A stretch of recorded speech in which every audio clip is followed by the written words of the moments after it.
বাঁধাকপির পাতা দিয়ে মাছের পাতুরি একদম ভিন্ন স্বাদের একটি রান্না এবং অন্যরকম।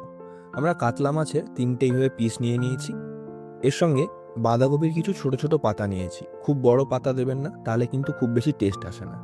এর সাথে নিয়েছি কাজু বাদাম পোস্তর পেস্ট, আদা রসুন পেঁয়াজ টমেটো কাঁচা লঙ্কার পেস্ট। একটা কড়াইতে সর্ষের তেল 3-4 চামচ মতো দিয়ে প্রথমে মশলাগুলো আমরা নেড়ে নেব। প্রথমে দিয়ে দিন টমেটোর পেস্টটা, তারপরে কাজু বাদামের পেস্টটা দিয়ে মশলাটাকে 3-4 মিনিট একটু নাড়িয়ে নিতে হবে। এতে আমরা স্বাদের জন্য পরিমাণ মতো লবণ অ্যাড করব। তারপরে মশলাটা 4-5 মিনিট নাড়িয়ে নিয়ে আমরা পাতার উপরে প্রথমে মশলাটা দেব, তারপরে মাছটা দিয়ে উপর থেকে আবার একটু মশলা দিয়ে দেব।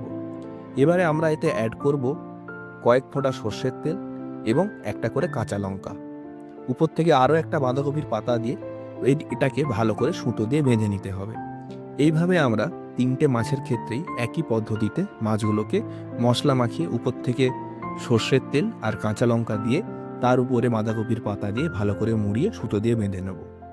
এবারে একটা ফ্রাইং প্যানে সর্ষের তেল দিন, গরম হয়ে গেলে মাছগুলোকে এইভাবে এর উপরে দিয়ে দিন।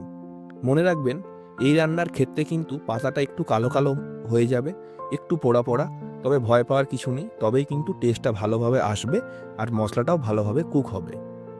একটা দিক এরকম গোল্ডেন ব্রাউন হয়ে গেলে আবার উল্টে দিন। দেখুন এরকম একটু কালো কালো রং এসে গেছে, জানতে হবে রান্না হয়ে গেছে। একটা পাত্রে তুলে নিন, তারপরে খুলে দিন। দেখুন কি সুন্দর একটা গন্ধ বেরোচ্ছে।